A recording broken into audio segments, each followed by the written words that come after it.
Welcome back. Let's go over the wiki of Mary Cowan, a serial killer that was active between 1884 and 1894. So again, an old case, but for historical reasons, pretty interesting to say the least. This is what they had to say at the page. Mary A. Cowan, known as the Borgia of Maine, was an American serial killer who poisoned 2 husbands and 4 children between 1884 and 1894, and attempted to murder a 3rd husband. Convicted of killing her stepson Willis Cowan in September 1894, she was sentenced to life imprisonment and sent off to the Maine State Prison, where she died a few years later from an unspecified illness. Well, I guess murder doesn't pay, illness took her out. Which is fine as well, because this one sure sounds crazy just like the others, so let's go over the details. Mary A. Knight was born as one of several children to Jonathan F. Knight, a veteran of the Civil War, and Aphia B. Knight. She lived on rural family home in Plymouth until the age of 20, when she married the young farmer Willis W. Bean of nearby Dixmont. The couple had 3 children, Gracie, Alice, and Mabel. At some point during their marriage, Willis expressed a desire to become a physician, a decision encouraged by Mary, who wanted to dabble in it as well. However, the family was poor and they also had to take care of their infants.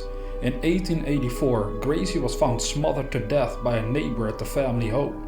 When he informed Mary of the matter, she carelessly replied that she was aware of the fact and that the child had died about half an hour ago. No official investigation was made, but residents of Dixmont suspected that she had killed little Gracie to get rid of her. In the following 2 years, Alice and Mabel died from peculiar stomach aches, but yet again, no investigation was conducted, and the deaths soon forgotten after the burials at the Plymouth Cemetery. Despite these tragedies, Willis still decided to pursue his medical career, enrolling into a dubious institute that sold diplomas for $25. However, this was considered fraudulent, and soon a state law was passed which prohibited the selling of fake diplomas, right before Bean could acquire it. Unperturbed by this setback, both husband and wife were dead set on getting diplomas, choosing to travel to an out-of-state institution in Ohio to get them. Before that trip, Willis confided to his parents that he would invest money in a farm in which he would live after returning to Maine. Said farm was purchased and a mortgage given to the elder Bean, but it was never recorded. After borrowing some $200, the couple traveled to Ohio to enroll into an institution. On January 6, 1888, Willis' parents received a letter claiming that their son had died mysteriously, with the cause of death later determined to be stomach pain, similar to the children who died in the previous years.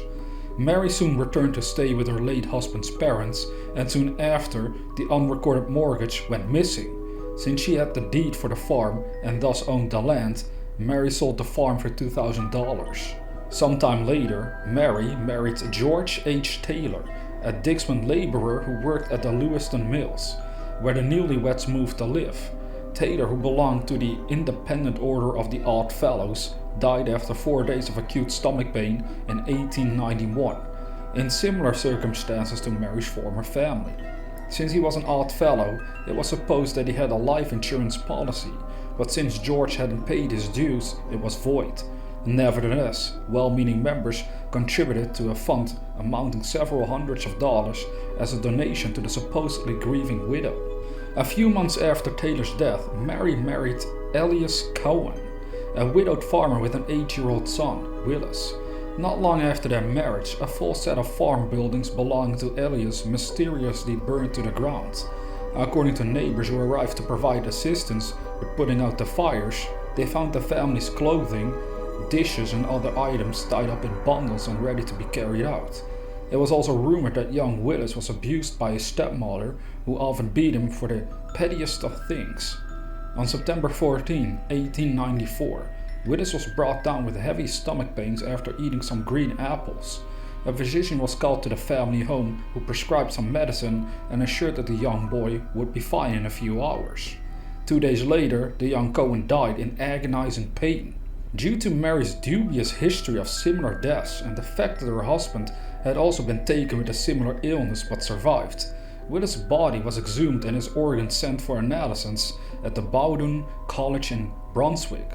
The autopsy results showed that the body contained heavy amounts of arsenic, enough to kill a full-grown ox. Without wasting their time, policemen quickly arrested Mary Cowan for the murder of her stepson. Until then, she had threatened to pursue legal action if anybody accused her of poisoning, but when lodged in the prison, she started crying. During her 1895 trial, an ample amount of evidence was presented, pinning Mary as the one who poisoned young Willis.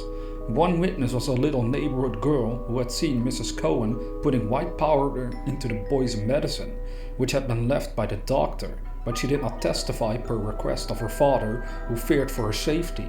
Despite this, the prosecutor proved that the dose of arsenic present in the body could have only been put there deliberately, and after a few days of deliberation, the jury returned with a guilty verdict.